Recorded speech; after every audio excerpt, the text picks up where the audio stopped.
Good evening, ladies and gentlemen, boys and girls, and Dota players around the world. We're back. I'm Jabba, joined by Scarpy. We have got Mythic Gaming versus Hive Gaming in this Prem Div matchup this evening. Things are going to get rather heated, and I mean, it's been a while since we've had these two teams go to toe, or at least haven't had the opportunity to cast these two teams in quite a while. How have you been participating? I haven't seen Hive in quite a while, to be fair, but obviously we've seen Mythic Gaming in a couple of tournaments, and I feel, are the stronger side, maybe, but Hive has always been a consistent roster. They've always brought out really good games, so I think it's going to be an interesting matchup. Definitely quite highly anticipated in the Prem division. Absolutely, and both these teams actually do know one another. They're actually very friendly towards one another. So, if they were in the same house, they would probably be running across to each other and bullying one another, to say the least. But across the country, not going to be able to get the same opportunity to be had. But still, both teams know each other really well. Do you think it could actually affect the drafts as we see a couple of the usual bands, a couple of the usual picks? Still a wisp in the pool. Could both teams maybe look towards banning it out, picking it up? It's interesting. I mean, there's a bristleback already, so Aya is quite strong there. You're saying they know each other quite well. Sargon, yes, he used to actually be a ex teammate of Hive, so he definitely knows them quite well inside and out. But I think they're both gonna appreciate or the meta and probably just draft to the meta here. Maybe later on we'll see something pocket come out if when it does get to a game two, when the team needs to maybe grab a game back. But yeah, I think they're just gonna stick to the meta. I like the IO idea. I think it's pretty strong here with the bristleback. IO is still just a pretty solid support all around, but you still need to have a decent draft around it. Jakiro is a good lane presence, so that sort of does allow for an IO. So nice opening from Mythic. It does leave them that sort of option, as well as a very irritating potential lane if bristleback and Jakiro are in the same place. Whoever's there is just gonna not want to be part of that. If it's gonna be a clockwork, that's just not fun at all. Well, I mean, Bristleback is quite a tanky little hero. What I'm worried about a little bit though is Fatal Bonds from the Warlock. He gets a decent Fatal Bonds onto the Bristleback, and a couple of the supports from Mythic gonna start chewing away at the HP, and maybe a little bit difficult for them to deal with. Yeah, so here's you make a decent point there. I mean, Warlock is one of the strongest supports, especially in the South African scene. It definitely highly contested. But another thing, and I'm sure you'll like this, Jabba, Yeah. is Ooh, I do the love things. Necro is a pretty good pickup. We saw it get picked up in the Epicenter finals as soon as EG did have a bristleback. A Necro got picked up very quickly and shut that game down. I think it was a 17-minute GG. The bristleback just had no relevance because the Necro is just so strong up against him. I know it's not really a strong hero in the patch, but sometimes when you see a bristleback and you either, if unless you have an answer with a particular draft, a decent pick.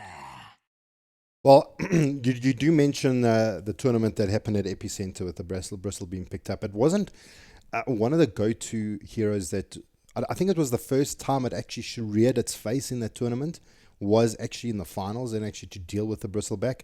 Yeah. Maybe Hive jumps into it. Yeah, so this it sort of happens a lot in tournaments. They have their own meta, and sometimes the team does have a good answer. I think you still need to draft around a Necro because you sort of leave him alone in lane. You make sure you got good roaming supports. I think the Warlocks are already sort of setting you back on that idea. I don't know if they go. I do doubt they go for a Necro, but it'll be really a nice thing to see. But now with the Weaver online, a natural Lincoln's builder, it should sort of take them away from if they even have that idea. So, I mean, Weaver is interesting pick. This definitely means it's more than likely going to be a safe lane Bristleback, off lane Weaver. So, yeah, Mythic definitely have now exposed their hand, and it's going to be Clockwork having a very tough time. Actually, it's a roaming Clockwork and an Axe on the off lane. Axe still, he too is going to have a bit of a tough time, but a little bit better than a Clockwork would, because he can jungle, of course. Yeah, well, I mean, that does open up the question is Clockwork. I mean, that I would have assumed would have been your offlaner. Picking up the axe, do you think they're going to maybe send axe to the jungle? Yeah. Maybe put Clock in the off lane, or do you think?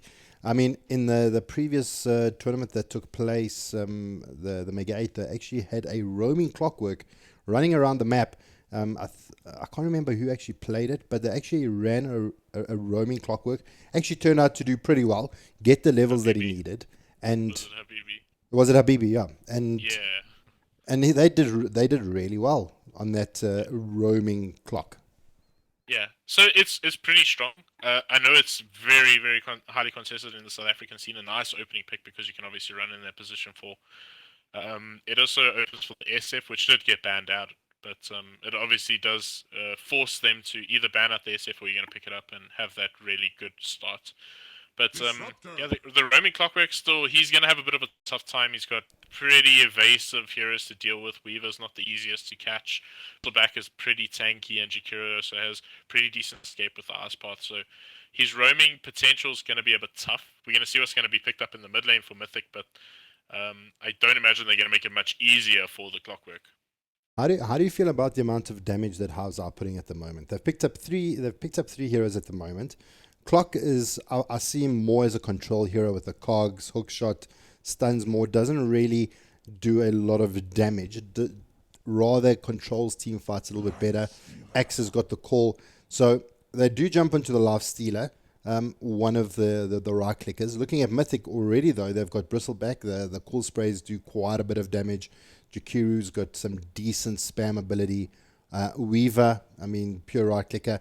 So, and now Mythic's decided to pick up their own controller, the Disruptor. Um, do you think that Hive needs a big right clicker at the moment? I Because think at the moment, Life, I think they're lacking. I think they're lacking at the moment. yeah, Lifestealer hits pretty hard, but like you said, he can be kited. He is one of the heroes that can deal well with Disruptor. If he gets glimpse, he can rage, and that means he's not going to be sent back. So he doesn't get too terribly kited in that sense. But heroes like Jakiro and Weaver, they're not very easy to deal with, but he does have very good bodies to jump into. And Axe, once he's got Blink Dagger up, can control everyone, and that means the Lifestealer can get a lot of damage out. Clockwork Key 2 at level 6 can be very early initiator for the Lifestealer. So I think it's pretty good. I like Mythic's draft, however. I just feel like the lanes are going to go a lot smoother. But we should not underestimate the power of the Fatal Bonds with the amount of burst damage Mm. output that's coming out between the Axe, the Lifestealer, and the Clockwork. Because every time you're going to get a spin coming out from the Axe, and when the Lifestealer jumps out, a large amount of damage is going to be shared amongst them. And I mean, besides the Bristleback, they're not particularly tanky until they get some decent items up, these heroes. Yeah. Well, something also that I thought maybe Hive would have looked towards instead of the Lifestealer, maybe the Slark, a natural Silver Edge carrier, something to actually break Bristleback. It didn't happen. They picked up the Lifestealer. He's not a common Silver Edge carrier. He can carry it, but he rather wants to get the Basher, Basil, the Deso. Um, they still don't have much to deal with the Bristle, I feel. I mean, those cool sprays are going to start stacking. Lifestealer is going to start getting those stacks on him. And even with the Rage, it's not going to actually avoid that damage that the Bristle's going to be outputting. Yeah, so I mean, this is the answer for them. They get the Invoker. They're going to use probably Tornado EMP. Just make sure Bristleback doesn't have mana, and then they can sort of deal with him. But yeah, I agree with you. I think the lineup just looks very nice here for Mythic Gaming as they do get themselves a Storm, and it's actually an off lane Bristleback and a safe lane Weaver. That's quite interesting. Okay, so they're switching things up here because Levi is going to be playing, or Levi is going to be playing in the off lane, unless they've changed up roles. So maybe I feel that maybe this is better because they realize, okay, they picked up an Axe who's going to want to go to the jungle, so maybe that's a response for them. But yeah, I would have liked to see the Bristle in the safe lane. I don't think Weaver's the greatest safe lane here. I think he gets more than enough out of the off lane, but maybe considering that there's sort of decent catch for him, he's gonna rather avoid that one. Oh, I mean, Bristol, he really becomes a bit of a nightmare for the carry to actually deal with and deals really well with the Lifestealer unless they decide to play lane it with an aggressive try for the side of Hive going up against the Weaver. That could Yeah, maybe he be could do a that. and then put Axe solo against the Bristleback.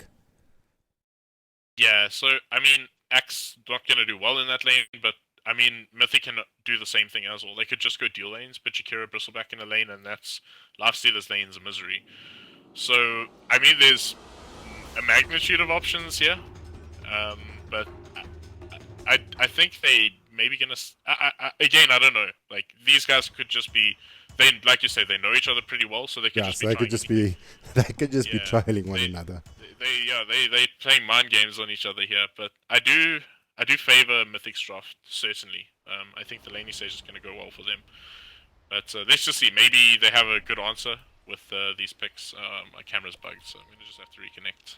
All right, well, as you do reconnect, we do have our mandatory pause coming out for Hive vs. Mythic. For those of you that are just joining us, welcome to Game 1 of Mythic vs. Hive. Playing on the side of the Radiant will be Hive Gaming. Let's go around and do the introductions here of the team. We have got Cypress going to be playing the Warlock. Jarek going to be playing our mid-invoker Stunt on our axe. And in the bot lane, already Clock and the Lifestealer making the way there. Malinky on the Clock and Summit on the Lifestealer.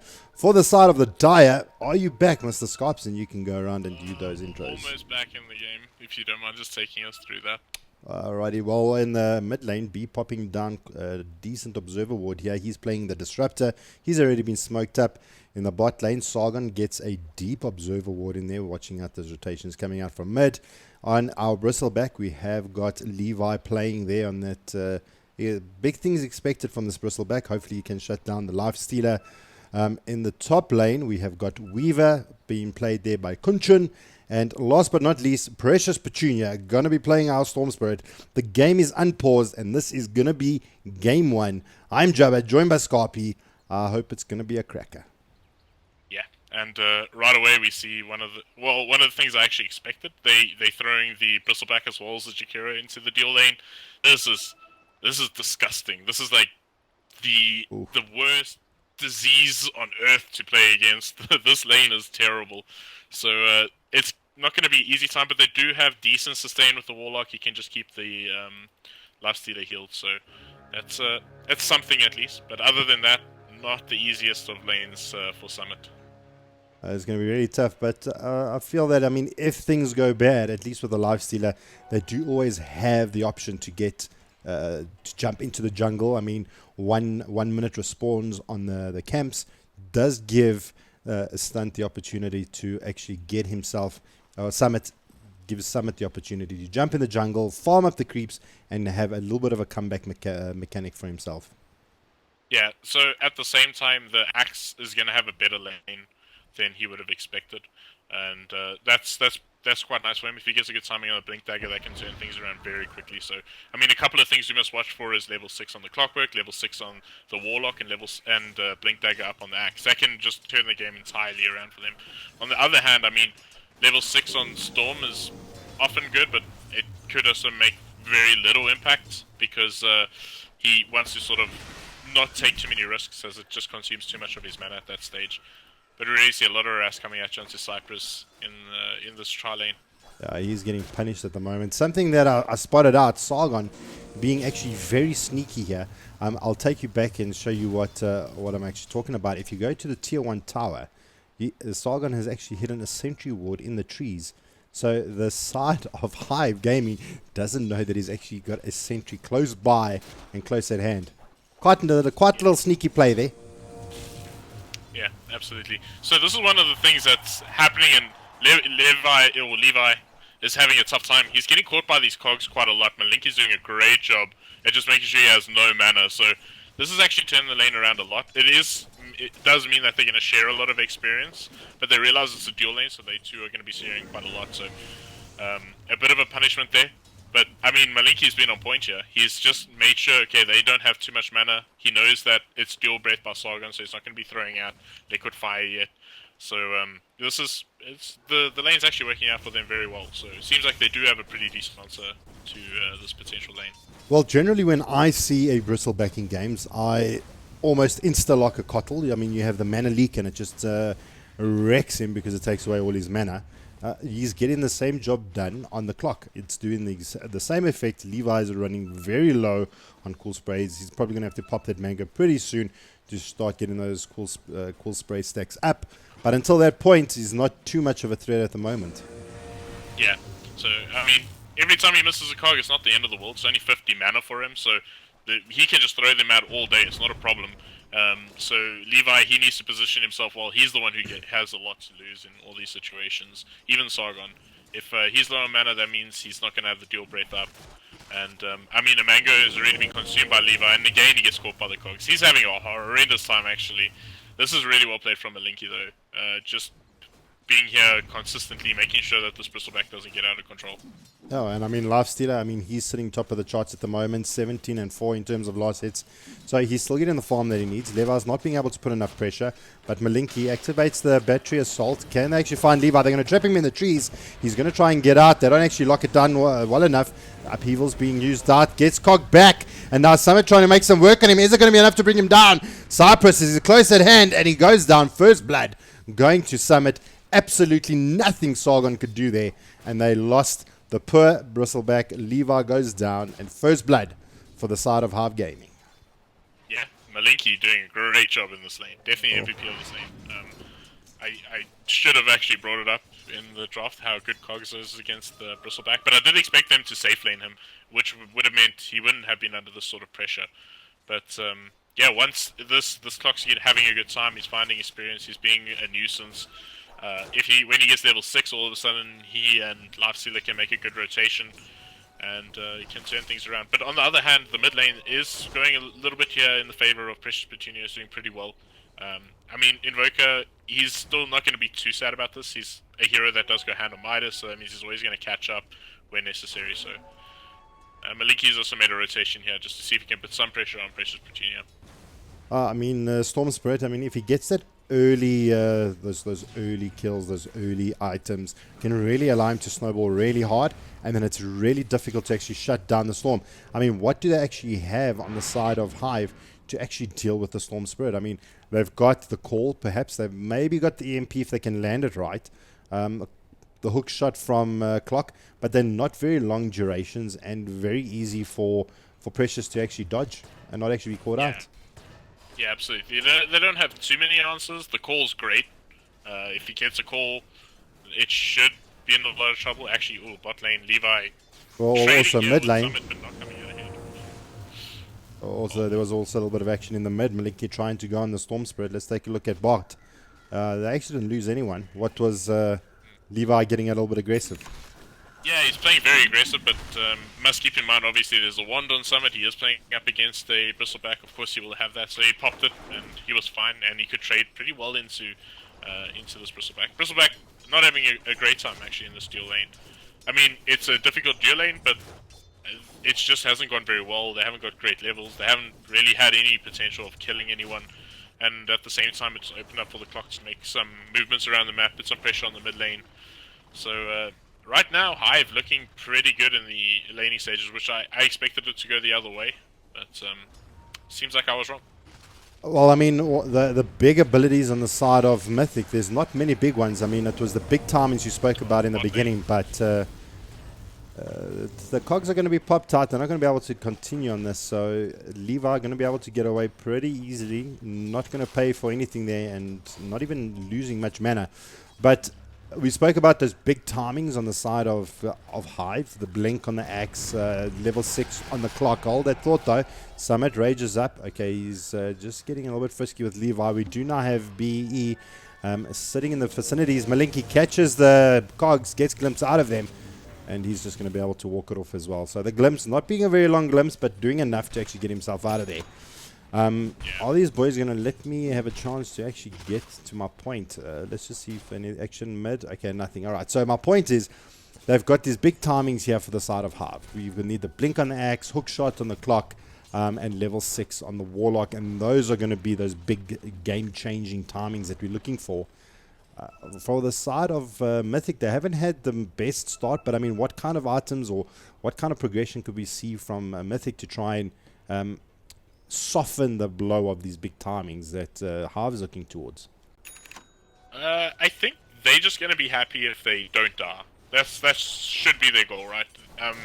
The Storm, he wants to find farm. He doesn't want to be too hindered. He's doing a decent job. He's farmed a bit of the jungle now just to make sure that he's safe, but it's also opened up some space for the Invoker. Other than that, I mean, Kunshin, he's having a great time. He hasn't really been too heavily contested. The Axe has been forced out into the jungle. At this stage of the game, the Weaver starts hitting pretty hard, so not the easiest of lanes. But at the same time, this also allows for the Disruptor to make some rotations, find some levels. But again, they'll just be happy with farming and not dying. That should be their goal. It looks like Kunshin is actually building into the Dragon Lance. Probably his next item after that will probably be the Lincolns. Do you think Lincolns is a good pickup this game? I mean, hook shot goes through Lincolns, but it doesn't do much against the rock. But it does do well against opened wounds as well as Culling Blade. Is it worth picking up a Lincolns this game? Culling Blade goes through Lincolns as well, so that's another one. Doesn't it pop the Lincolns? And then no. It's HP removal, so it doesn't care for anything that hinders it. It's sort of like Necro's passive. Okay. So okay. I mean, it's still pretty good. The stats always good. Bot lane though, Levi. Sunstrike comes out, gonna connect, and Jerick comes out from the skies with a lightning bolt and takes it down. Poor Mr. Levi didn't have enough to deal with it. Now, I mean, that's also something we haven't chatted about. The amount of magic coming out from Invoker. I mean, Bristlebacks don't do really well against that kind of damage. Yeah, I think Pipe might be essential here. They're going to be dealing with quite a lot of damage output. However, I mean, it's just the Invoker, really. I mean, Warlock is dealing some magical damage, really, but really he just wants to get the lockdown. So it's tough. I think, actually, at this stage of the game, the Bristleback definitely expected to be further ahead and didn't want to have his boots in his backpack. But Levi, when you watch this replay, brother, boots. Oh, there we go. He heard us. He heard us. Yeah. Well, I know what Sargon clicked on. He was like, "Dude, what are you doing? What are you doing? You got no shoes. What? Yeah, you barefooted beast is what he's shouting at the moment. But, yeah. I mean, you said Levi's a little bit behind, or not a little bit, but quite a bit behind. Hold that thought, though. Precious picks up the kill in the mid lane against Jerick. So that's a nice big kill up there for Precious Petunia. Getting that little bit of advantage against him. Now, I mean, Levi, Bristleback, playing from the back generally doesn't end too well for a Bristleback. Is there a comeback for the Bristleback? I've seen a lot of the pro teams, and as soon as the Bristle has a little bit of a tough start, it's very difficult for him to get back online. Similar like an Ursa scenario. Yeah. So the real answer to that is stacks in the jungle, but they don't have any, so they don't really have that comeback mechanic. Their big thing is now, okay, we're going to use Bristleback as a meat shield, and the Storm is going to have to be our control, and the Weaver's going to be our damage output. He's actually going for the Diffusal now, which is really, really good. Gives him great stats. Obviously, the mana burn is always useful, and the ability to slow down and help with the control in these team fights. I mean, it's just a great item all around on the Weaver. Okay, so not opting to go for the Lincolns, rather the Diff Blade. It's not often that I've seen it. It works. It works really well. Just I haven't seen it being picked up too often on Weavers.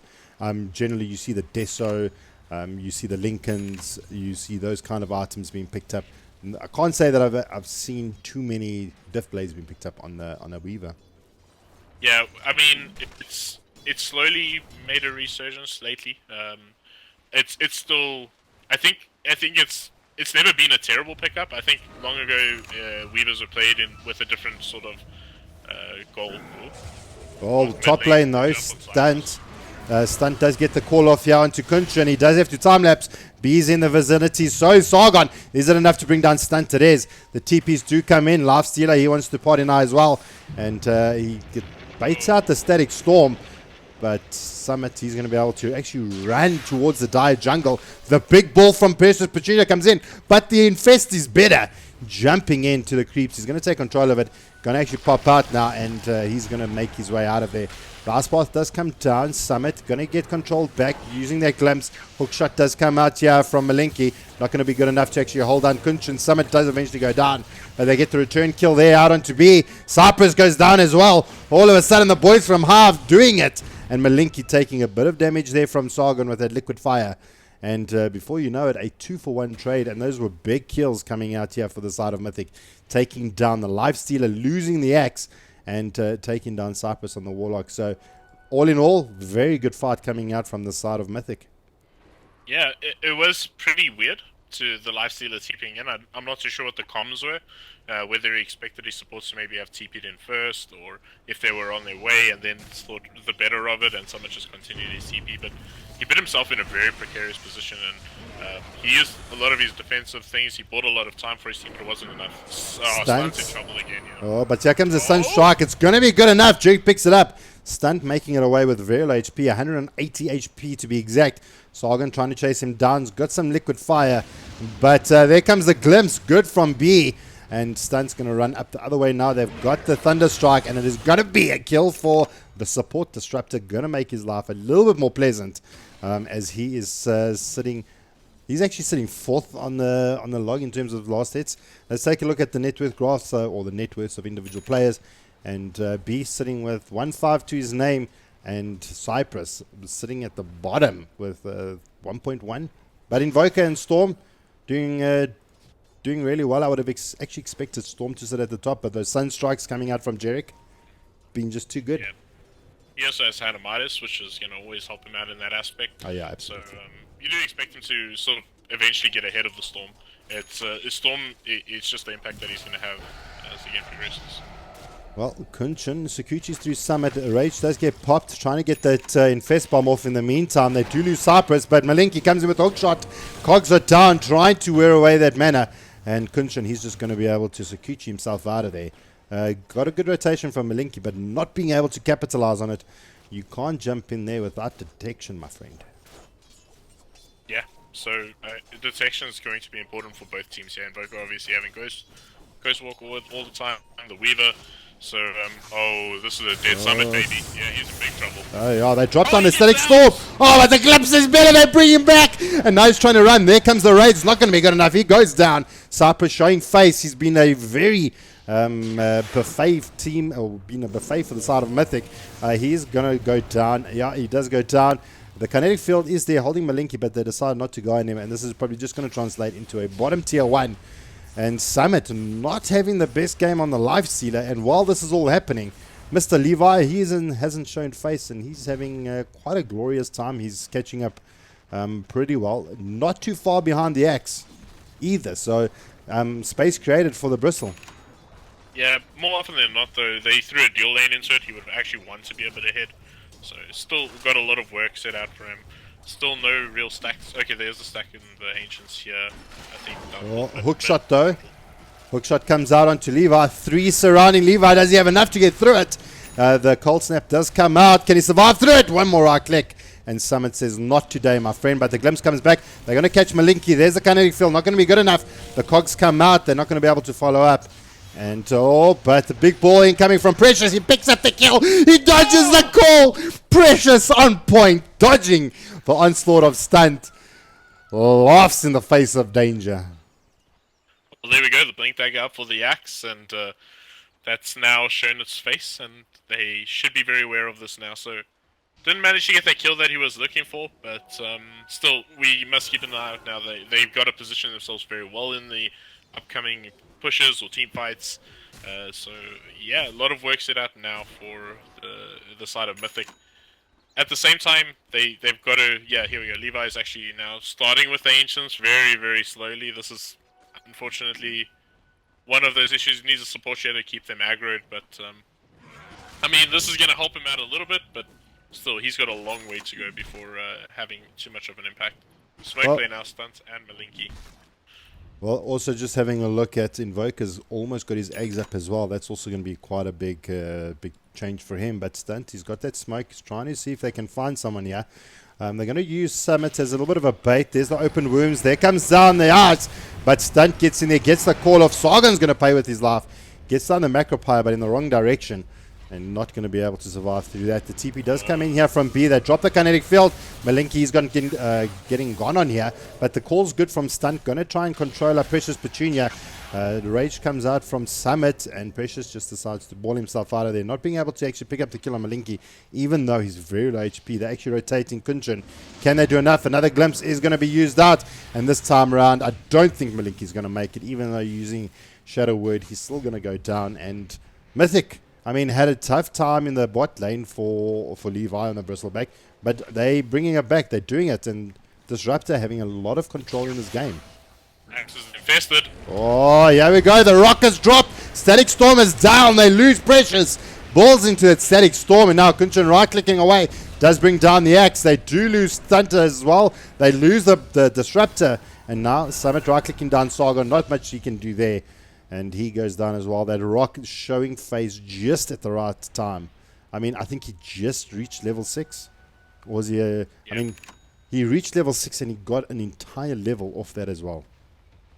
Yeah. So I mean, that was just pretty much playing on their peaks there. They infest on the Axe. He's got his Blink Dagger up. They know they have 6 up on the Warlock. Fight's pretty good. Disruptor tried all his might to try and turn that around with Static Storm, but to no real avail. They did manage to find themselves 1 kill, but to the loss of the Storm. Fortunately, he doesn't have a Bloodstone, but the Orchid to play a lot more aggressively. So, I mean, that's a really good fight here for Hive, and they're in a pretty nice position here. I mean, they still got their work set out for them for sure, but this is definitely not how I expected the laning stage and mid-game to turn out when I looked at the drafts. Well, Precious is jumping onto Malinki. He does actually find him, gets the kill, but now Axe is in the vicinity. The call's good. Going to catch up Precious. The Sunstrike going to be launched. Not going to actually land on anyone. And now Stunt's in a little bit of trouble. There's the Vortex. Going to hold him in place. And Kunchin picks up a kill there as well. So Precious going to play this assassin Storm. And Summit even trying to show face, but get out of there. But I don't think you have what it takes to take down the Storm Spirit at the moment. Storm must be careful. It's pretty low in mana. They should know this, but there is a Disruptor as well as a Weaver in the area. So, yeah, Summit's going to have to play this very, very carefully. Bristleback, he too's in that direction, and no real support for him. So, I mean, both the Axe and the Clockwork are down. So, yeah, he's actually in deep waters. He's got no TP on hand. He can't rage TP out of this one. This is maybe a bit of an error here from Summit. Well, the question is, do they actually decide to jump on him? And Storm, he's got 200 mana to his name. He's still got the Orchid available. Rage is off cooldown, so if he can actually cast it before the Rage comes up, I think they've got a huge kill potential here onto Summit, as well as the amount of damage coming out from the Weaver. He has actually picked up his Diff Blade. It looks like he's actually building towards the Lincoln now anyway. I suppose that's the kind of option, but the Orchid is out. Static Storm comes down, trying to prevent him from healing up under the shrine. The Tornado comes out from Jerick. It's not going to land onto anyone. Levi is actually going to run through it, and B actually going to go down here. Summit right-clicking a little bit too hard. They get some more TP rotations coming in here. Malinki, can he actually do enough? The cog is not going to actually land on anything. And on the sidelines, Jerick trying to find the perfect lineup. And Precious actually walking himself out of there, limping himself out of there. Malinki gets Diff Blade up, goes down. Summit, super low HP. And now this is another that could actually bring him down. Levi kiting him beautifully. But Kunchin picking himself up a double kill here and taking down Summit, breaking his 4 kill count. This is a very decent play from the boys of Mythic, and Hive just walking in one by one. Yeah, so now we get to see that significant damage output that the Weaver really does get from the Diff Blade. It's really useful. He also managed to control, just make sure he gets his extra hits in. And yeah, Kunchin, he's in a pretty good position. He's 7-1 and 4. I mean, he's, like you said, looking for that Lincoln Sphere, which is still going to be pretty useful against a couple of things, such as Cold Snap, which could be a bit of a problem for him. The Warlock's Heal, and a few other things, I suppose. But I think he largely just wants the stats and the regen from that. Well, Jerick, he's getting gone on Meteor, Tornado, everything thrown down here onto Levi. Is not going to be enough. But the Fail Bonds is actually linked between Sargon and Levi. The static link, or the kinetic field being thrown down just as a little bit of a defensive play there. Malinki looking for more. Can he find the hook shot? He's trying to line it up and actually decides against it in the mid, though. We do get the TP coming in from Jericho. He's going to actually ghost walk himself out of there. And Precious is also just going to say, listen, boys, not today. I'm out of here. And things kind of just go back to a little bit of a stalemate. But, I mean, that previous fight, I mean, and looking at the graphs, I mean, things were looking a little bit dismal. Came back and then started bouncing back. I mean, if we just have a... Oh, hold that thought, though. Glimpses there. Aspath is being brought down. Sargon throwing out the dual breath. Not going to actually connect with him, but going to clear out those creeps.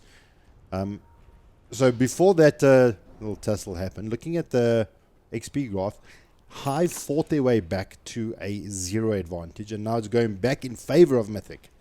I mean, it's not often where we see swings and roundabouts that big, but to say the least, 22 minutes in, and you have 1,000 goal deficits. I mean, these teams are so evenly matched. Yeah, this is a definite even playing here for both sides. I think Hive have really outdone themselves. The laning was really good by them. The Clockwork's done a great job. And now Jarek, he's online. He's got his Ags, he's got Boots of Travel, he's going to be very mobile around the map, and at the same time, Levi doesn't really have those answers. He's still trying to get himself the Solar Crest, which is still a decent distance away. Oh! Yeah, that's going to be a dead Warlock in the jungle. Oh. Yeah, there we go. The Assassin Precious Petunia. Yeah, he's Rune on the Storm. That's the worst case scenario, really. But for a little support with 2,300 net worth, poor guy. Now, easy food. Cyprus is not having the best game. Well, when I say the best game, he's actually food for the Storm Spirit. And if you can shut down Cyprus before he gets the rock off, I mean, I think that is just team money. You get that. You get that play. Oh, the glimpse comes out. Actually thought he TP'd in. In the meantime, he was actually just infested into the axe. The call comes out, just trying to increase his armor. Kunchin on the sides. They dropped the Static Storm. Not going to catch anyone, but now we've got Precious jumping in. Trying to control out Summit. Not going to happen. They do pick up the kill, though, regardless. And now Disruptor, very low HP, being bonded out. Taking a huge amount of damage. Hookshot comes in. And not going to be good enough, but Malinki does eventually get down B. Levi, he takes the kill onto Cyprus. Now Kunchan gets dusted up. He's going to be able to time-lapse that off as well. Precious takes down the stunt. Can they actually find Malinki? Kunchan, he's the one that's in hot pursuit. They do pick up Jerick in the meantime, but can they actually spot out Malinki? The diff blade is there. Sargon drops the ice path, and Kunchan finishes him off.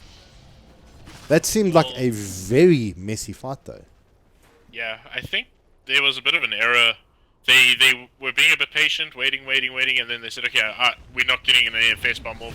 He automatically goes out, then they're there, and they just went a bit dismal. So the Lifestealer didn't have Infest to escape, he got caught out of position, and everyone was sort of scampering to try and turn that fight around. So I think really good engagement there from Mythic. Hive not really dealing with it very well.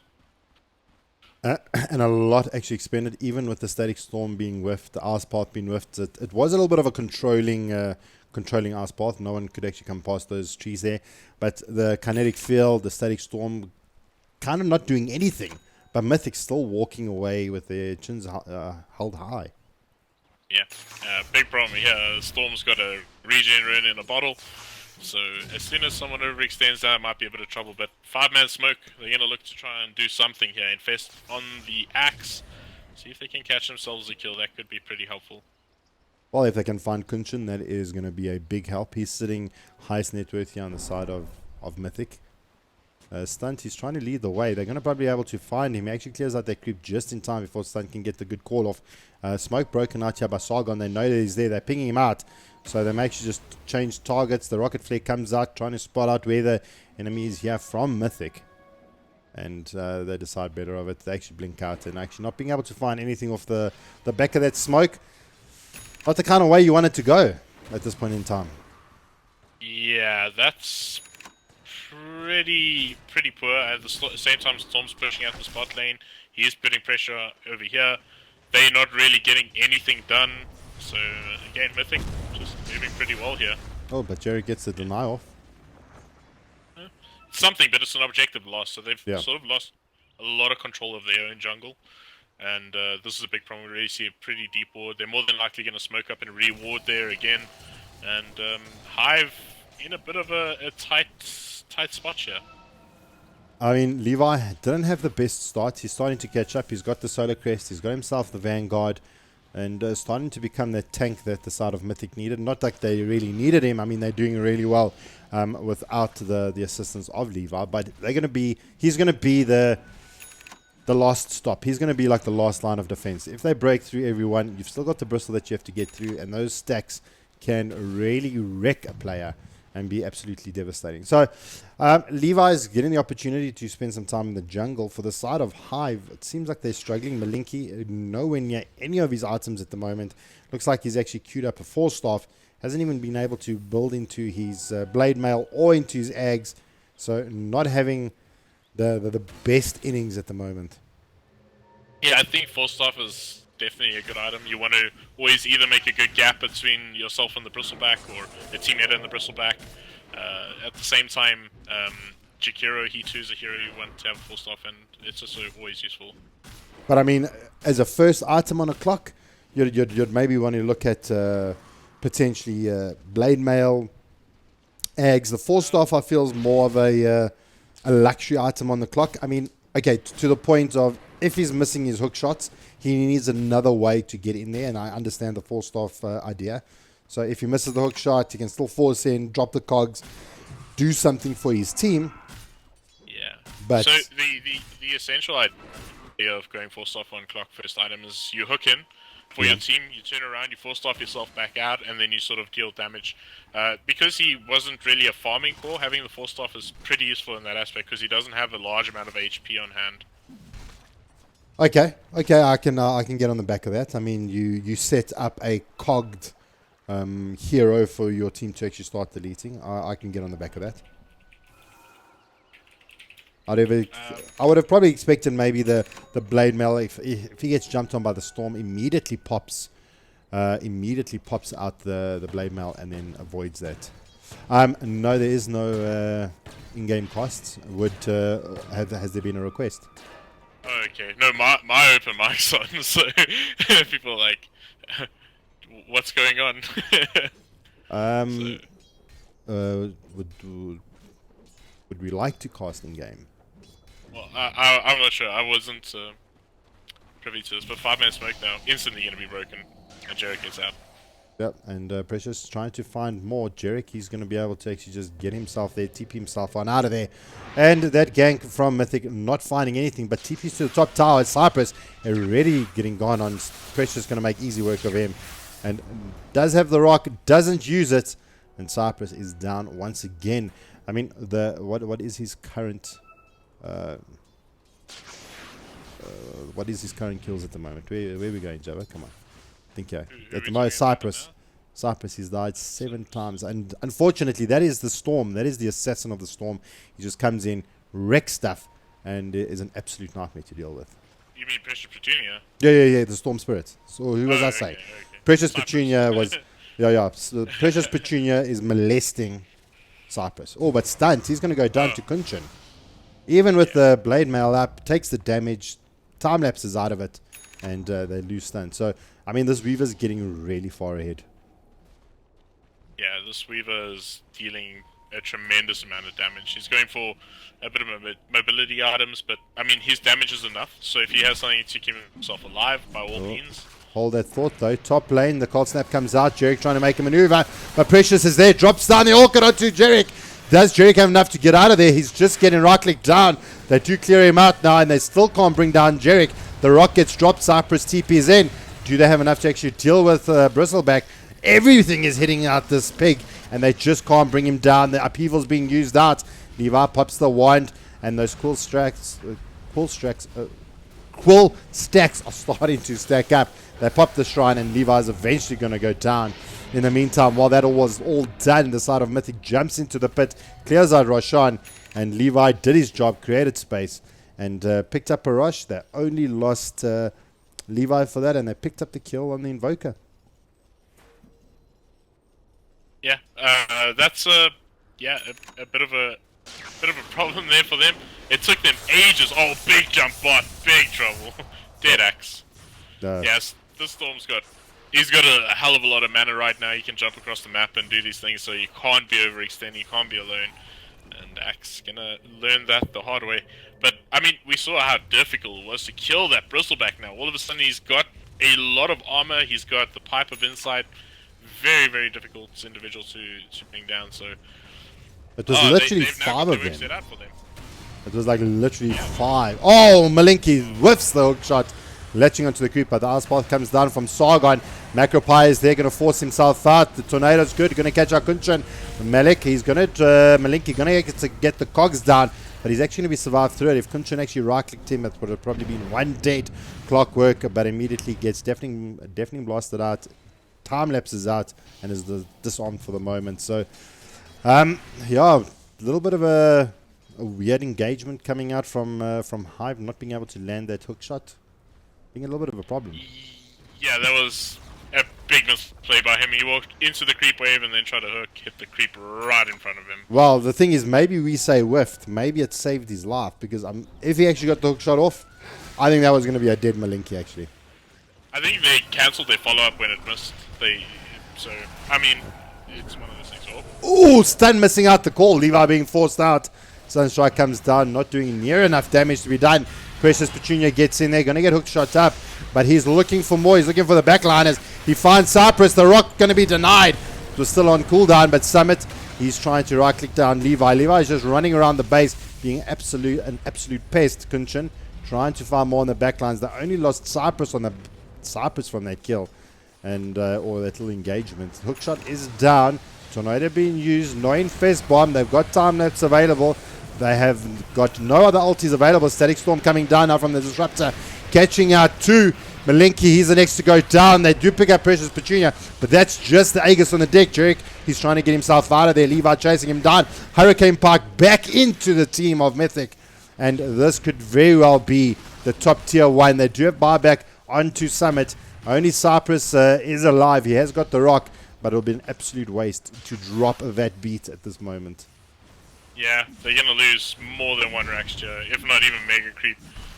And like you say, buybacks, they're not looking too great on their side, only the Life Stealer, so this is bad. This is really bad. I don't know if they can come back from this. Really poor misplay, knowing that they didn't have buybacks, very, very costly. Yeah. It could have even cost them this game. Well, it looks like it's going to be the push to Megas. They've got a couple of seconds on the clock, 1 second on the axe. And Jerick is still down for quite a while. They're going to clear out this bottom lane of Rex. Top has been done. The call going to only catch out Levi. And Cypress is waiting to drop that rock. The team has split up very well here from the side of Mythic. Only catching Sargon. But Levi is going to actually get cogsed over the hill. Actually saving him a little bit. Summit going to actually get glimpsed back. Stun's good with the call. Going to jump in there. And everything is trying to be offloaded onto Levi. The Static Storm comes down. They lose stun. Sunstrike going to catch Levi. And he is brought down. Summit walking away, but the boys here from the side of Hive throw in the towel. They tap out, and game 1 goes to Mythic. Yeah, really, really good showing by Mythic. It looked a bit shaky in the laning stages, but they managed to sort of say, okay, well, Levi's not getting a lot, but the Storm, he's on is in pretty good pace, and the safe lane slowly farming away, hiding there, and not really making himself too well known. So I think really good work there by Mythic all around, just sort of playing the laning stage just the way they wanted to, understanding what they needed to do, get the farm up, not die early on, and transfer that into a victory. No, absolutely. I mean, looking at the kills here on the side of Mythic, I mean, Kunshin had a really easy lane against the X. The X couldn't really contest him that much. Precious had a decent run up against Jerick, ending the game on 13-1. He died once. Precious Petunia, and really did well in the mid lane against Jerick with the Invoker. So yeah, I mean the boys from Mythic, they had a decent laning phase. Levi struggled a little bit, and he had a little bit of a tough time. So we're going to end game 1 off with that. We will see you guys for game number 2. Go get a drink, go to the toilet if you need to, but don't go anywhere. These boys are going to slog it out. There is no way Hive is going to let Mythic get away with what they did. So for us, for the next few minutes, we will see you guys shortly. Cheers.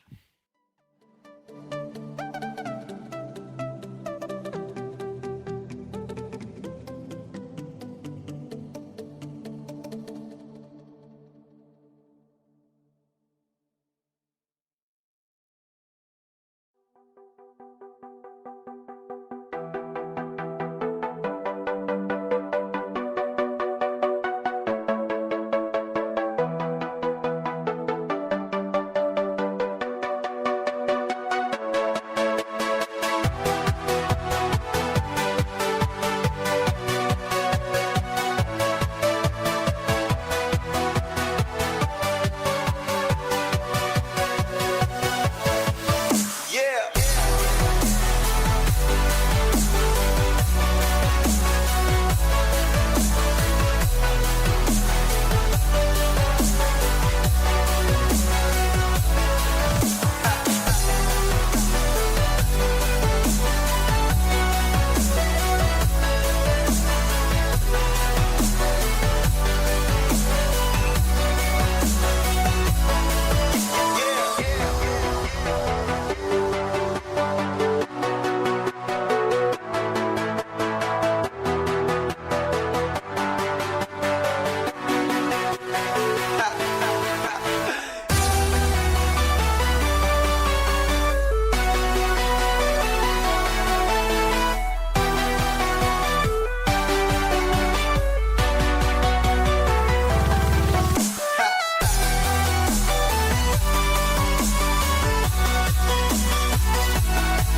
Good evening, ladies and gentlemen, boys and girls, and Dota players around the world. We're back. Game number 2, Hive Gaming versus Mythic.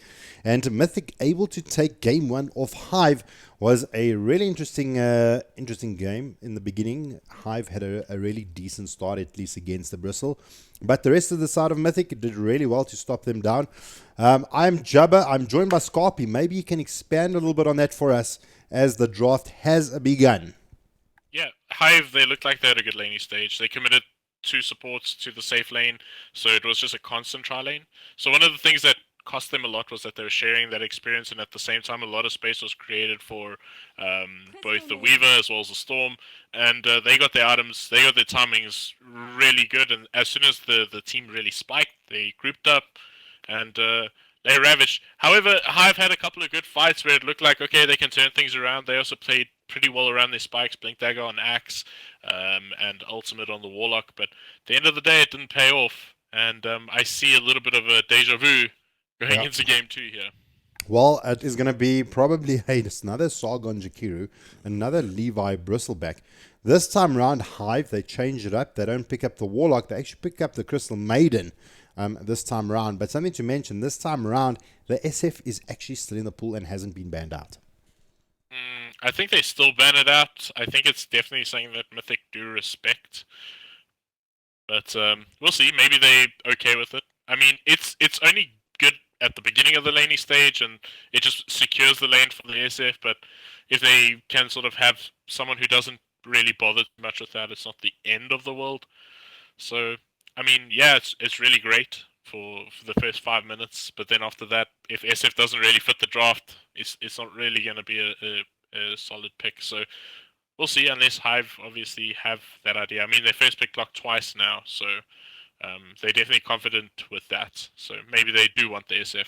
Malinki was doing really good work in the laning phase. He was getting those cogs off, getting those cog pushes off onto Levi, made his laning experience very, very difficult. And they still opted to pick up the bristle against the clock. Maybe this time around, giving him a little bit of an easier time, putting him into the safe lane as opposed to going up against the clock, and taking a hero that can actually do really well against the clockwork. We'll see if they decide to do that. Although the pair. The Jakiro and Bristleback pair did really well. Well, not really well. They struggled, but they still be able to create enough space for Levi and the Bristle to actually have a little bit of a comeback. And even with that said, Bristle was given a lot of space to actually farm. Generally, a Bristleback that far behind takes so much to actually get ahead. Yeah, nice pick here from Hive though. They go for the Legion Commander, pretty good here up against the Bristleback. Forces him to face you, so you don't have to deal with his Bristleback. Yeah, quite nice. They also have Sven in the pool, which is also a pretty nice hero. To Why don't deal they with pick up a Bristleback. Slock? I think like Slock's gonna have trouble in lane because it's a dual lane, and he's one of the few heroes that has a really tough time dealing with troublesome lanes such as Darkseers, Bristlebacks, and Jakiras. He's sort of good later into the game if he can get away, but if you do that, you're sort of setting yourself up to potentially be punished, and that game can end in a very short amount of time. So it's pretty high risk pick in that sense. Okay, well, you've got the side of Mythic. They pick up the Dazzle, obviously opting for the Grave to make sure that the Jewel isn't won. A couple of other supports that could have possibly been chosen. International scene, they actually like the Tusker. I mean, you blink in, you get the ball off, and at the same way, you then still being very aggressive on the Legion Commander. You've got the Disruptor, or rather the Shadow Demon, that also can have that ball and the Disrupt option as well. But they're up for the Dazzle. Got the weave that can actually also help out in terms of armor that it can actually supply the team, or the degen aura against the side of Hive. Kind of maybe look, it's not optional at the moment. They've already got 2 heroes being picked up, Clock and the Legion Commander, but X probably not going to be a pickup here or a thought for the side of Hive.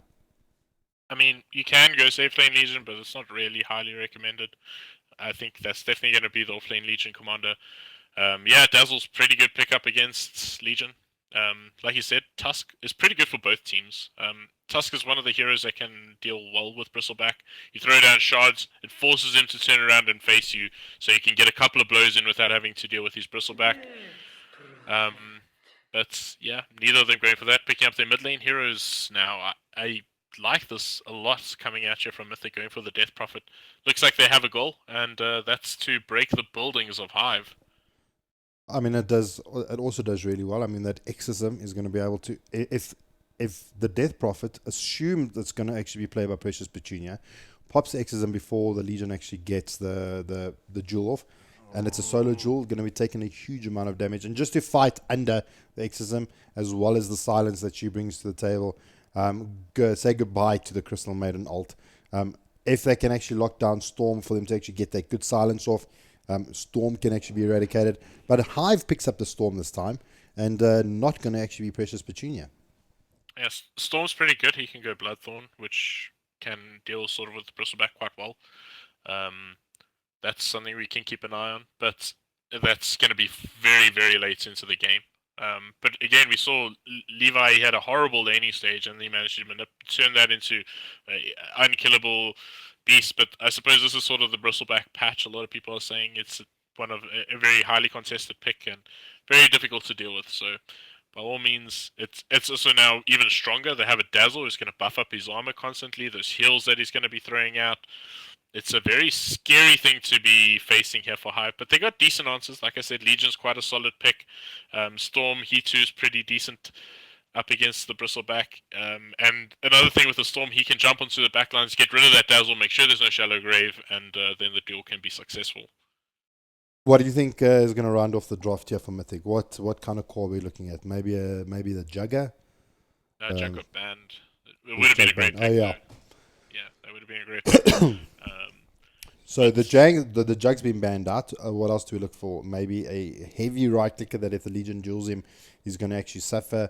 Maybe a Sven, maybe a Terrorblade. What would actually complete Mythic's lineup here?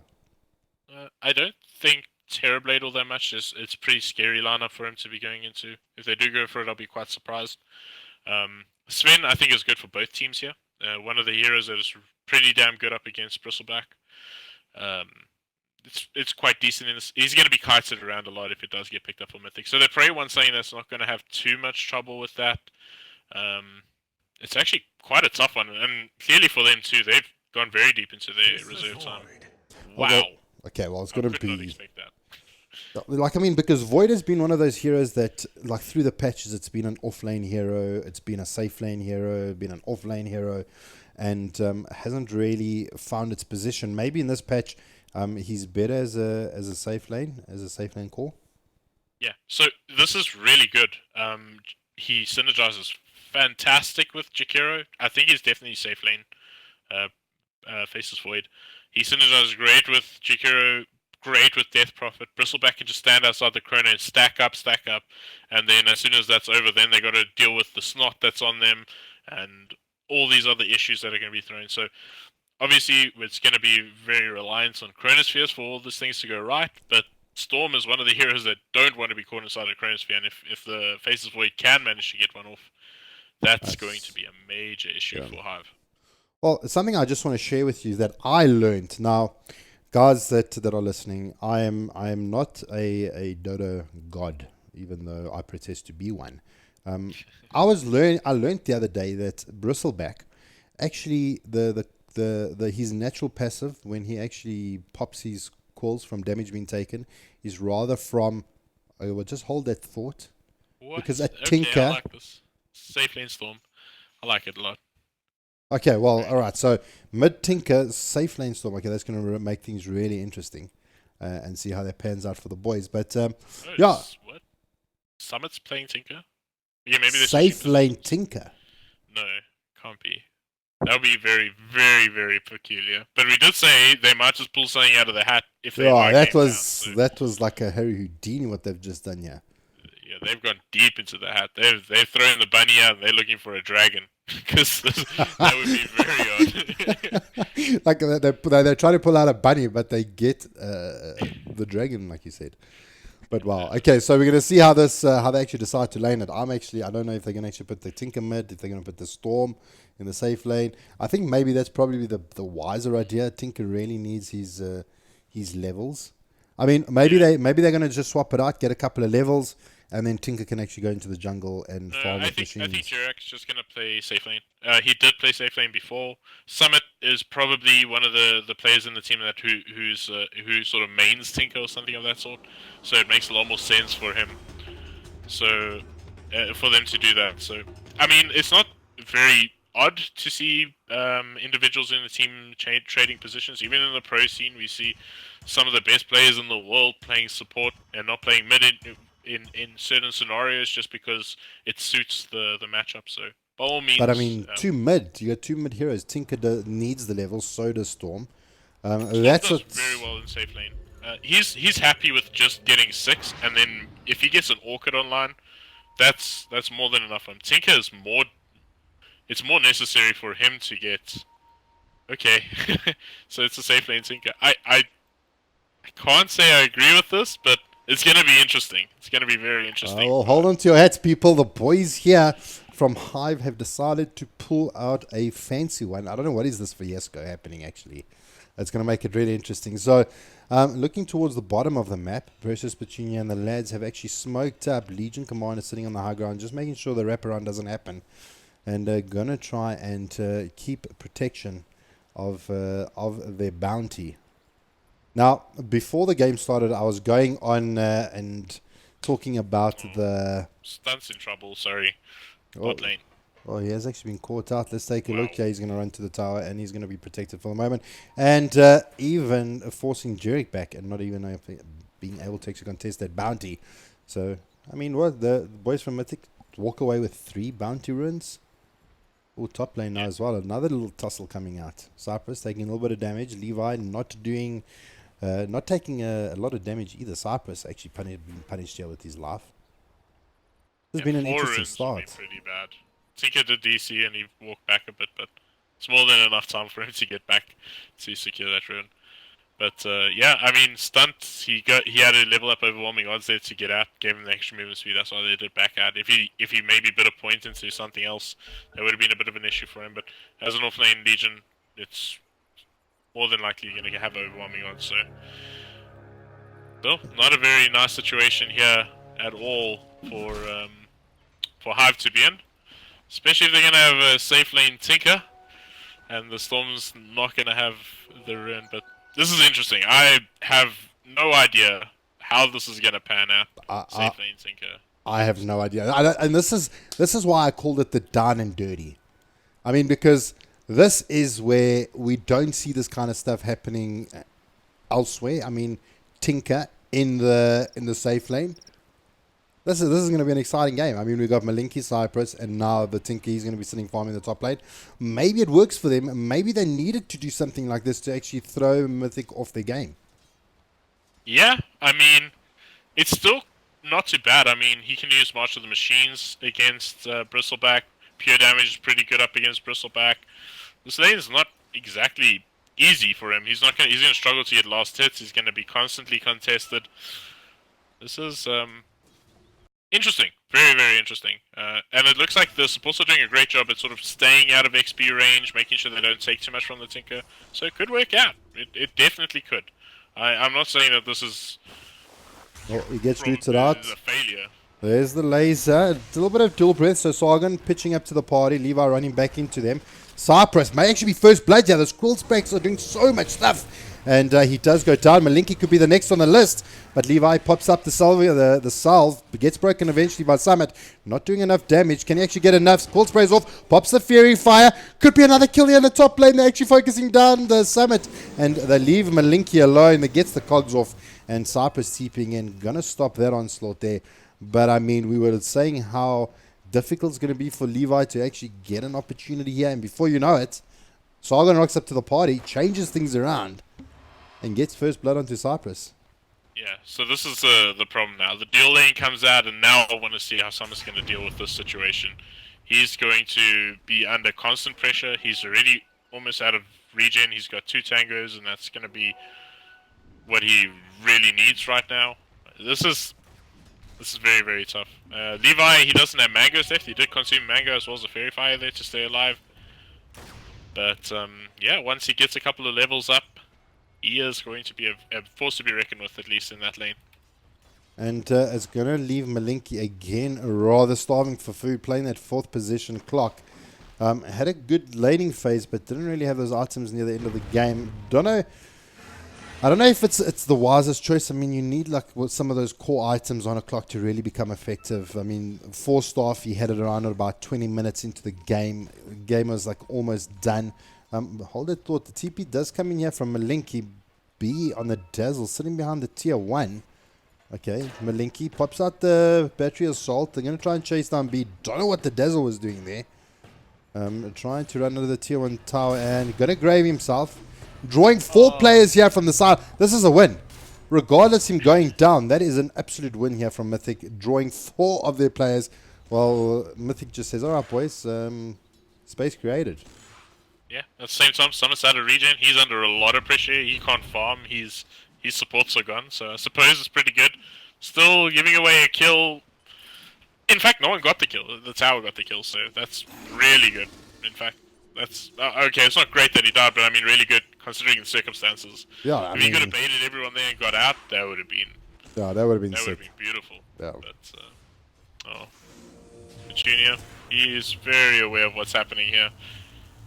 He's not up for the shenanigans. shenanigans. He does have a ward, so he knew. Oh, Jarek, a lot of damage. Wow, he's really having a tough time in this lane. Who should run? Who does it favor? Does it favor Precious Petunia? Yeah, this absolutely. lane? Because the Storm has a very low range, and you're fighting into the Siphon, which you can see Precious Petunia is maxing that out. Very aware of how a Storm needs to farm. He needs to get to the creep wave, drop a Remnant, and then deal some damage. Now he has to stay back. He can't really afford to go into the creep wave, so he has a very tough time last hitting with the Death Prophet threats that he has. Well, they've actually swapped Summit up now. They've actually put him in the bot lane against Kunchin. Maybe a little bit of a better matchup for Summit, but Kunchin, he's not going to take the nonsense because Dazzle rocks up, throws down the March of the Machines. Kunchin trying to close the gap. They're going to chase him down, taking quite a bit of damage here from March of the Machines. They get a bash off, but doesn't follow off. And Summit being forced back to base immediately. And things are not looking good here for the Tinker. I mean, he's only level 4 at the moment. Mid lane though. He pops out the Exorcism. There's 3 around here for the side of Hive.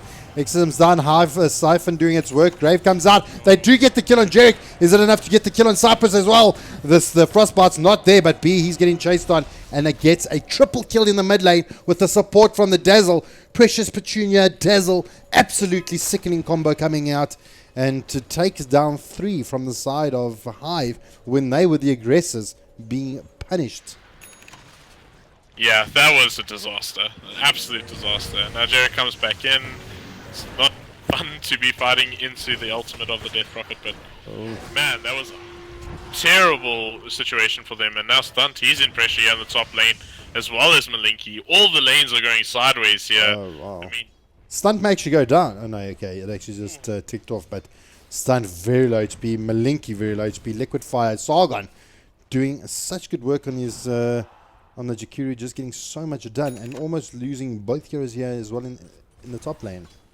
Yeah, I spoke about it in the first game, how difficult this lane is to play up against the Bristleback as well as the Jakiro. And now we see it in full effect. They don't really... The Clockwork is constantly moving around the map. He hasn't really been doing the job that he did in Game 1. And yeah, Levi, he's doing okay. He got an assist, and his farm is not as hindered as it was in Game 1. It's not fantastic, but it's not the end of the world for him by any means. But Summit, he's the real hero being punished here. 12 and 6 last hits. Very, very poor Tinker here. It's going to be a long time before he comes online. I mean, okay, let's try and... Hive must have had an idea picking up the Tinker. There must have been some kind of idea. But before we get onto that topic, they did get the rotation back in. Sargon's in the sideline. Going to try and slow down Malinki. Waiting to actually pop out the battery assault. Doesn't come out. Jerick does have haste. Going to try and chase down Sargon. He's a tanky little bug at the moment. And poor Jerick not getting the work done that he needed. Got 4 of the players here from Hive in the top lane. While Summit is trying to get work done in the mid. He actually TPs out. Returns back to the mid lane. And Summit is left holding whatever he can in his hands. Being forced out of the lane He's not even level 6 at the moment, 7 minutes in. Oh man, this is really tough stuff for Summit. Again, This is heartbreaking. I can't justify the pick though. It doesn't make much sense to me, and it's not really working out yet. Maybe later on, maybe they sort of keeping him for the later stages of the game, but he's going to have a difficult time throughout. I don't until he gets his boots of travel, his ether lens, ags up. That's a long way away, and his impact until then is going to be pretty small. Okay, so if we think about it, because there must be some kind of logic to picking up the Storm. There has to be, because, I mean, or at least the Tinker, because, I mean, you're picking up 2 mid-heroes. Well, now they're trying to go on Precious Petunia. Exorcism's out. Malinky trying to get a little bit clever here. I think he's boxing out of his... He's fighting out of his bracket at the moment. Yeah, that would have been a pretty rough fight if he'd stayed around a little bit longer. Precious Petunia, he does have 1 Siphon. He's got enough mana for 1, so... oh, the and he's also got a Dazzle here, so Jarek, he needs to get out of dodge. No silence on the Death Prophet, so not going to be able to find the... Shouldn't be able to find the kill. Ooh, the deny. Almost coming through from Jarek. Yeah. Still pretty good work there. At the same time, top lane's under pressure from the Jakiro and the Bristleback. Bot lane still not going great for the Tinker. This is really just a one-sided laning stage so far. Look, I mean, I suppose the good news is that when it comes time to push high ground, it's going to be really tough for Mythic to actually push up high ground. I think that's the only thing they got going for them at the moment. Yeah, going to the question that you actually asked earlier, that is probably the only reason why they picked up the Tinker, right? They said, okay, look at this lineup. They got a Death Prophet. How do we get a Death Prophet out of our base? We just have to throw March of the Machines down. So that's probably the logic there. But putting him in the safe lane is really questionable. I think Storm does far better in the safe lane than that of a Tinker. Well, Levi, he's going to get surrounded here. B in the sidelines. March of the Machine comes down. Laser from Summit. Gets the laser off. But Levi, going to walk it off pretty easy and not under too much threat. And again, the side of Mythic forces out a couple of rotations. Not getting any kills. And Hive gets left wanting again. I have no idea what to make of this. I mean, he's got mana boots. He was going for the boots of travel. Decided, okay, no, I need mana boots. Mana boots doesn't really sustain as well as the soul ring does. Didn't go for a soul ring. Hasn't finished up his null. He's actually buying boots of travel as a separate item. Okay, he should just be buying the recipe and then disassembling his mana boots. But still, I mean, that's now it's even set him back even further. I was talking about he needs boots of travel in this before he even makes any sort of impact. It's going to be even set back even more now. So I don't know. I have a lot of questions as to this Tinker. Well, we're going to have to actually maybe discuss what is actually happening here. As yeah, I mean, the Tinker pickup was really... Look, the Storm pickup, fantastic. I think their draft kind of went around when the Tinker was picked up. I mean, if that is Sven on their team, and I mean, this is that I was trying to get to in the beginning of the game, is Bristleback's quills only proc for every attack and not the amount of damage. So if you're hitting like a truck, his quills are going to only pop out once anyway. That's the reason why Ursa's also really good against him. Sven's really good against him. I mean, all these big damage heroes do really well against the Bristleback. And I think that Sven would have done really well. But picking up the Tinker... I mean, it's pure damage on Tinker. He does do a lot of damage in an instant. But, I mean, if Levi doesn't pick up... Yeah, I mean, he's really got a Hood of Defiance. He's really doing a lot better than he did in the previous game. There's no way they're killing him right now. Unless all of them rotates. He's actually a bit aggressive here, so he might actually die. But, I mean, still, they're not really getting much response. And if they do rotate for that kill, they're going to lose something. Mid lane, in fact, under pressure. And Petunia, he's just going to walk this one off. In fact, Jarek must be a bit careful. He's quite low. Yeah. Well, when you say under pressure, I'm sure you're meaning the side of Hive is under pressure. Even though there's 3 around, Precious and not even worried. The Battery Assault does come out. They're going to be fighting under the Exorcism and gets debuffed out here by Stunt. Malinky needs to actually be very careful. He could actually go down. The Siphon comes through. Not going to be able to close the gap. And Malinky surviving by a hair on your head thickness. Yeah. And at the same time, bot lane, that tower was full HP when all of this started. So this is just not going great. I mean, there hasn't been a duel yet from the Legion Commander, hasn't had really the opportunity by any means. He's only hit level 6 recently. And they've lost all their exterior towers, or it is their tier 1 towers, sorry. And map control is going to be lost. Where was There's Stunt big... positioned? Oh, wow. Where was Stunt playing? Was he playing the off lane and then he moved to the Yeah, jungle, or was he... He went to the safe lane when the Tinker traded out with him. But that wasn't good for him either, because Legion doesn't fare well into Bristleback, Jakira in the laning stage. Yes, he can debuff some of the stuff. Oh, Chrono, one lane. Chrono, Macrofire, Jewel Breath, Ice Path. Good night, sweetheart. You were a lovely human being, but it is time that the boys from Mythic said we must pass you on to the Isle of Hades. I don't know how much more poetic I could have said that, but I mean the poor Stunt getting taken down really easy under the bubble, and Hive having a really tough time. I haven't looked at net worths at this point in time, so let's look at it together. I'm about to have a look at players' net worths, and 3 of the cores for the side of Mythic sitting top of the charts, led by Precious Petunia, then followed up by Kunshin, and then Levi on the bristleback. Absolutely devastating net worths coming out here from the boys of Mythic, and then closely followed by the Storm, who had the mid lane.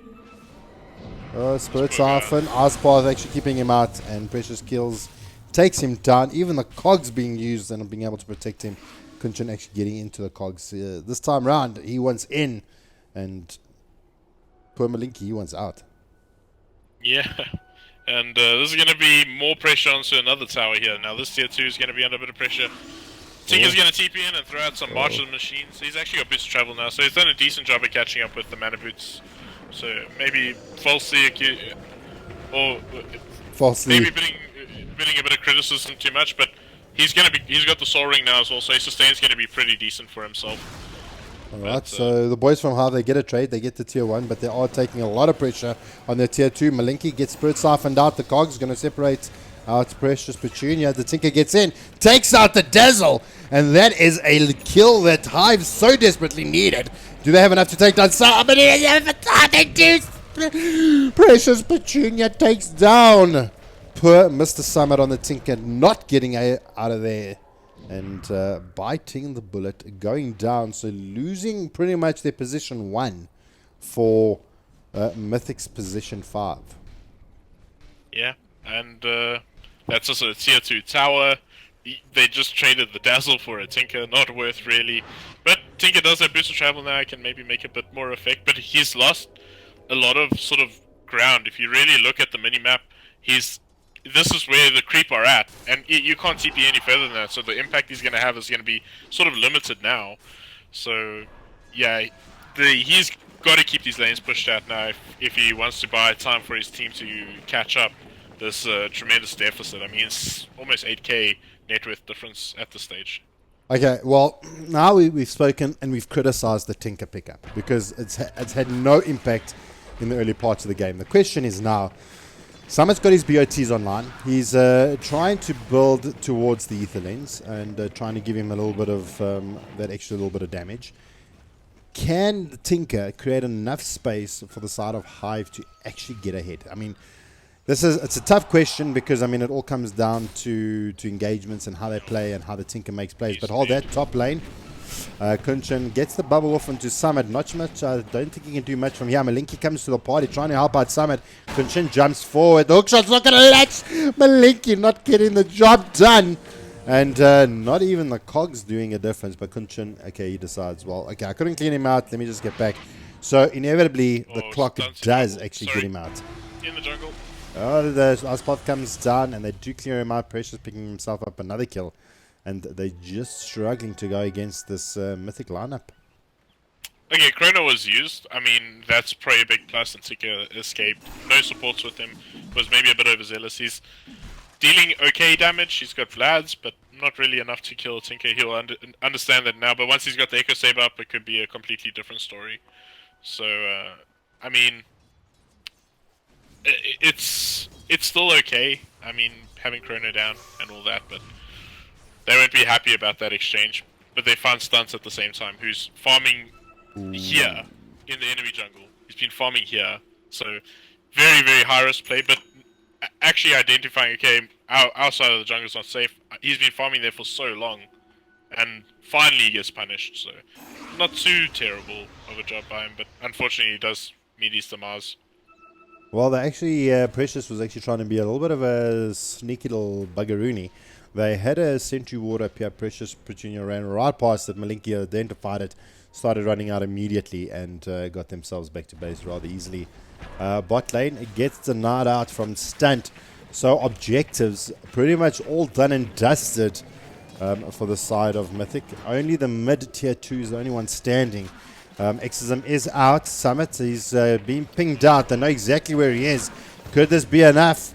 He has been silenced out. Summit trying to see if he can survive through it. He's not. And Death Prophet picking up the kill. Siphon does come out onto Cypress. Frostbite not going to be good enough and not going to be able to take down the Crystal. She's actually going to be able to survive through it, but Exism going to be chipping away at the tier 2.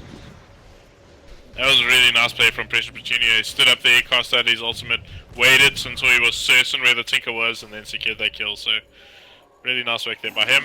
All the exterior towers are down now, and I think the next objective should be Roshan for them, and then potentially look onto the high ground. And that's where we're going to really see what the side of Hive is made of. I think this is where the draft probably excels a little bit better. They've got that high ground defense. You've got the overwhelming odds. You've got March of the Machines. You've got those abilities just to clear the waves as well. So maybe taking high ground is going to be a little bit more difficult for Mythic. But with a 10k lead advantage at the 20-minute mark, it's pretty much Mythic's game to lose at this point. Yeah, so the most important thing for them is to make sure that they don't get caught in chrono on the high ground. And then they can sort of defend pretty well. If the Tinker gets caught in a chrono, it's pretty much a foregone conclusion what the outcome will be. Levi is still in the jungle here, there, and it looks like they want to push, so this could be a good opportunity here for Hive to turn this tide around, but it seems like they just going to use this to get some vision down in the jungle. No, actually no wards. Oh, they do have wards on Sargon. Dropping some Tinker wards. I think they're waiting for the. They're waiting for the Exism on Precious to actually come up, come back online, and then they'll look at this is getting the some moment. stuff done. Oh, okay. He actually still doesn't have Blink. Oh, okay. I thought the Tinker has. He'll have Blink now.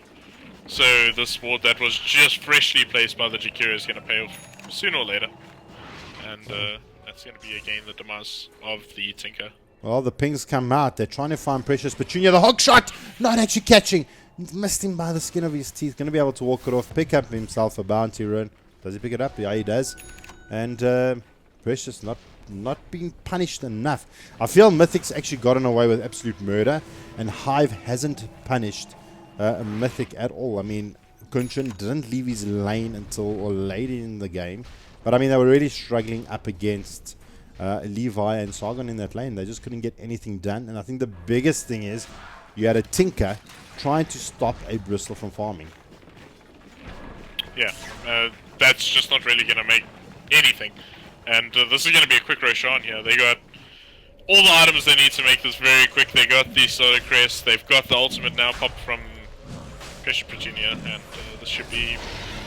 Yeah, there we go. And that should go on to Precious Petunia, I imagine. As it does, indeed. Look, I mean, maybe Void would have been... Well, the Void's nowhere near, but Void would have probably been the better option. Just because, I mean, if you pop your Exism, you go down, you come back alive, you kind of got nothing left to party with. So, I mean, just for the sake of the Void not being available to actually pick it up, I think that's the only reason why they gave it to Precious. Yeah, but again, if the Void throws out his Chronosphere, yeah, like you say, it's just... I think Precious Petunia is always going to be the hero. He's just got so much damage output that he can do. He's also going to be on the front line on the buildings. Hookshot comes in. They're going to find Precious. They're going to try and burn down the Aegis.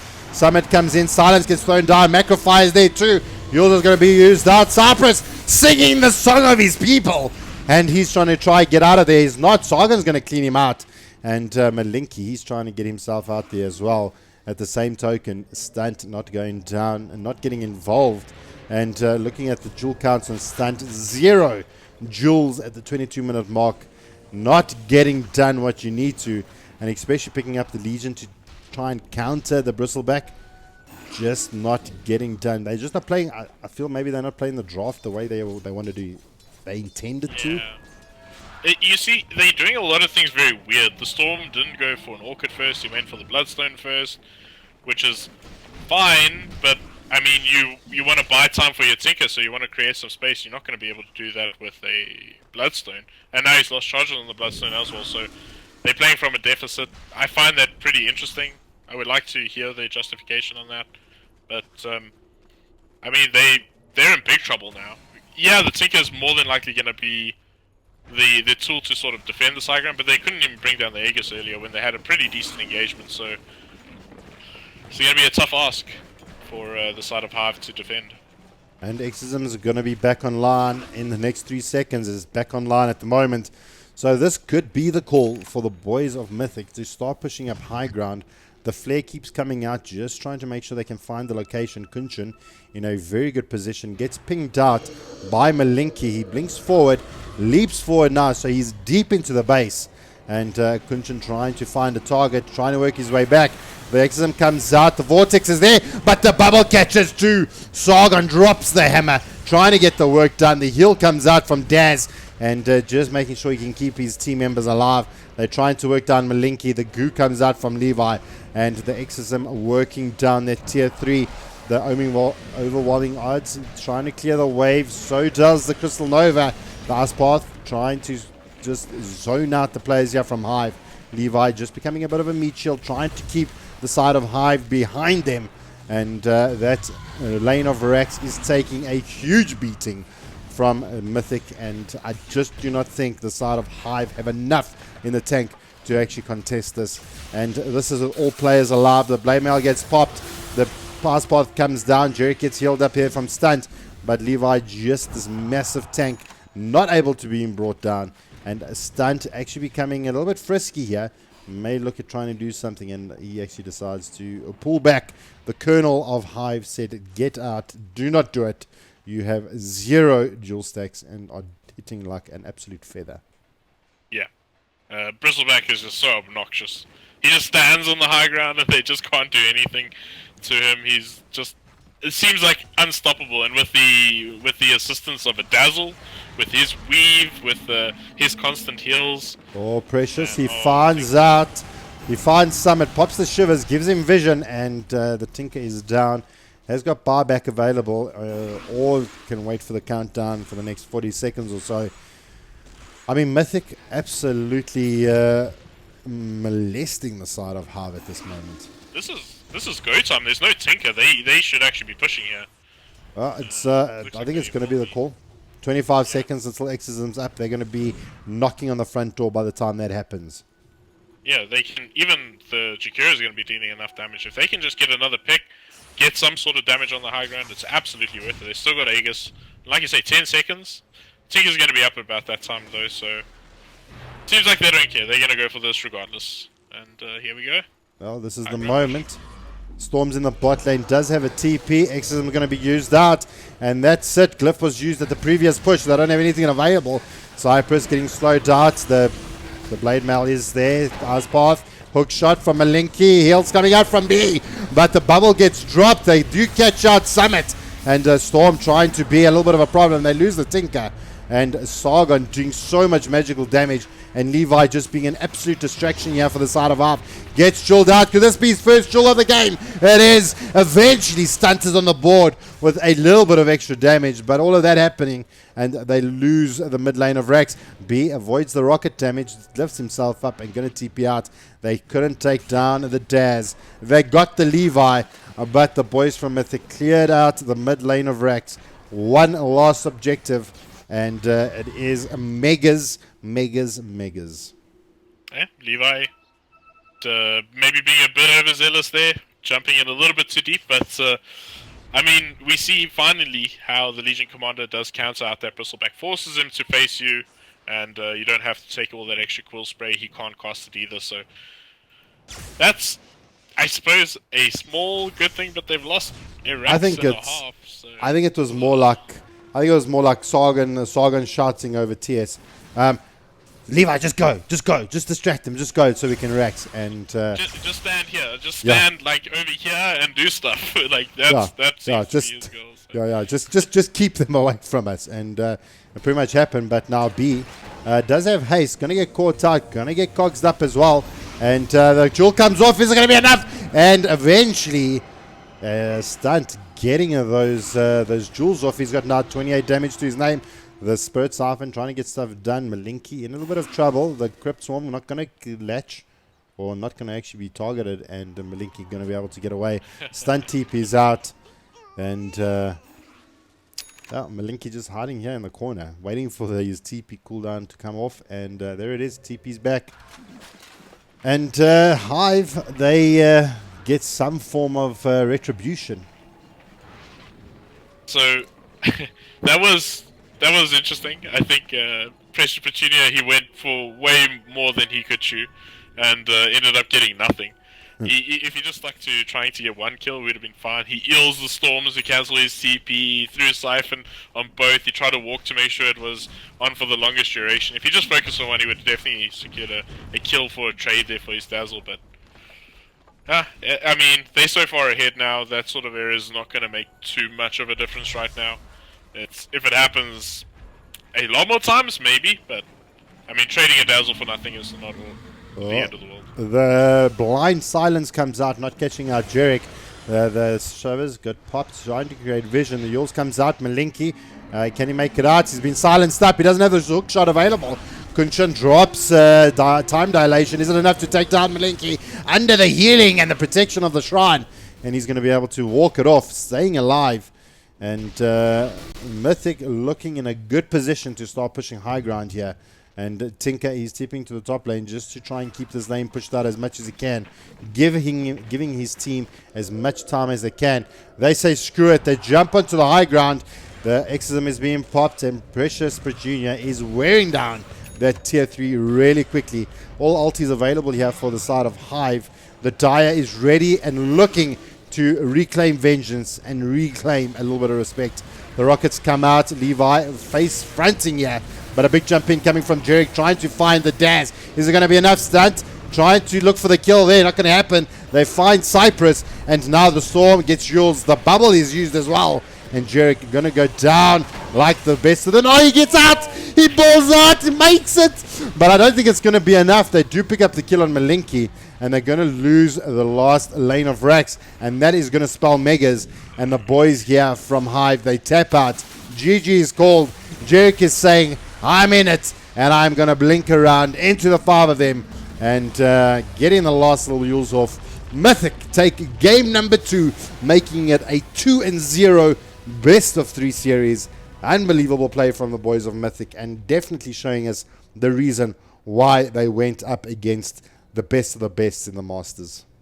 Yeah, absolutely. Yeah, Hive's still a strong team by all means, but Mythic, I mean, like you said, they are definitely the strongest team, I feel, in the Prem division. Maybe there's a couple of other competitors, but they are a force to be reckoned with by all means. So Hive feeling their wrath here in Game 2. Game 1 looked a little bit better, but Game 2 I think was just sort of one-sided. Very weird draft. I would love to speak to them and hear their justification on the picks and what their real plans and goals were. But I think it should have. I don't think I can find a justification for it. I think it should have either been Storm or either Tinker. Yeah, I think that's what I think you just put the Storm in the safe lane every time. I think it's fine to do that. Storm has been played as a safe laner numerous occasions.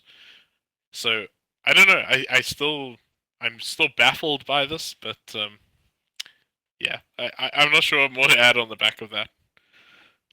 Yeah, well, I mean, we're just going through the post-game analysis before we wrap up the cast. Again, we had a unbelievable performance on Precious Petunia, went 8-0. They didn't even take him down once. Kunshan did quite a bit of farming. He had 0 kills, 0 deaths, but was involved in 7 of the kills. He had 7 assists. So that's quite an interesting little stat there. James Bond 007 had a pretty nice impact. I think it's more Moneypenny, because James Bond will actually get the kills or die. Moneypenny is more of the assister. Yeah, but 007, I mean, Yeah. Just Eh, just double o seven. Just double o Double O seven. Seven, 007 James Bond, dude. It's the Yeah. but I mean, it's just a stellar performance all around. BE dying 3 times. That's whatever. He died once Especially to the with the tower in the threat, laning stage. and especially against the threat of a storm as well, on top of it. Yeah. Yeah, I spoke about it earlier, but I think his team also did a great job at sort of defending him. The Storm never was in a great position to jump. He never went awkward, which was very peculiar for me. Because if he just jumped on the back and orchided the Dazzle, that meant Dazzle can't sustain the Bristleback. It means that you can get the duel on the Bristleback after the Dazzle's dead. But it was weird. I think if he went Orchid maybe on the Storm Spirit, things could have been maybe a bit different. But Mm. Yeah, I mean, I'm even looking at the timings here for the Tinker Summit. He had his arcane boots by 7:20. Considering how the farm was going, he should have had his BOTs around about the 10-minute mark, which would have been a good timing for him. Um, but he picked up the arcane boots first, pushing out the timing of his travel of his BOTs, giving it to him at 13 minutes. Kind of just didn't give them that advantage they needed. It would have shifted everything back a little bit. He would have got his soul ring a little bit sooner. He would have had his blink a lot sooner as well. Probably at the same timing as what the Storm would have had his soul booster up and ready. So it would have just escalated the Tinker just a little bit more. But yeah, but yeah, I think you've diagnosed it enough. I think maybe the Storm should have been in the safe lane, Tinker in the mid lane, secured those BOTs, because then he could have really relinquished mid lane once he had received these BOTs, and then just help push out lanes. And then if things were going bad for Jerick in the safe lane, the Storm then could have gone to the mid lane and then recovered his levels that way. yeah, absolutely. But I mean, not much we can do. We'll cry over spilt milk. Oh, It is what it is, and Mythic come out the victors. I think well deserved though. They definitely Air Force to be reckoned with, like I've said already, and more than likely looking to try and grab a seed in that Masters division. absolutely. And I mean, we had the opportunity. I mean, yourself and I, we had the opportunity to cast these boys, and they actually did really well. For those of you that are joining us and didn't know, it was a WRG versus Mythic Gaming in one of our local tournaments, and Mythic Gaming actually, I wouldn't say gave White Rabbit a tough Survived. time, but they survived. Yeah. They survived longer than what we anticipated. At the VS Gaming LAN, they were taken to the cleaners in like 20 minutes, both games. Second tournament around, they actually did a lot better. They were able to hold their own. I think they took the game to like 35, 40 minutes, if I Yeah. recall. So, I mean, the boys from Mythic, they're finding their synergy, they're getting things done, and they're making it happen. Hive, high motivation, very positive team, and I think just maybe in this game, not short of skill, but just maybe I think the drafting and the way they executed their draft was a little bit lacking. Yeah, we must keep in mind they also had a couple of roster changes, so that is something that we must also observe when we talk about Hive. And I know for a fact that they had a couple of changes, so maybe getting to know each other a little bit better. Like you said, Mythic, they're a set team. They've been playing together now for a long period of time. They've boot camped, they've practiced, they've done a lot of things together. And Hive, on the other hand, they've got a way to go, but they do have the talent. So by all means, they could convert this into maybe even being better than Mythic in the future. Well, I think that's going to wrap up the draft. I don't. I think we've kind of exploited everything and spoke about everything. So, guys, we just want to say thank you for joining us on stream. I ended the in-game already, so unfortunately not going to be able to say cheers to those boys. But those of you that are joining us on stream, we hope that you have a wonderful Wednesday evening, a great Thursday, and a wonderful weekend to come. From myself, Jabba, and good old Scarperoonies. If you want to follow us, we're on all social media platforms. I'm pretty easy. I'm at Jabba Gaming at whatever social media. Scarps, you That's Scarpy Dota. Yeah, on double Twitter, A. For all the double A. Afrikaans people out there, I know it's spelled wrong. Don't worry about it. It's intentional. It's intentional. I love it. Yeah, yeah. So cheers. All right, lekker. Guys, from ourselves, good night and God bless.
Eyes in the sky, gazing far into the night. I raise my hand to the fire, but it's no use, 'cause you can't stop it from shining through. It's true, baby, let the light shine through. If you believe it's true, baby, won't you let the light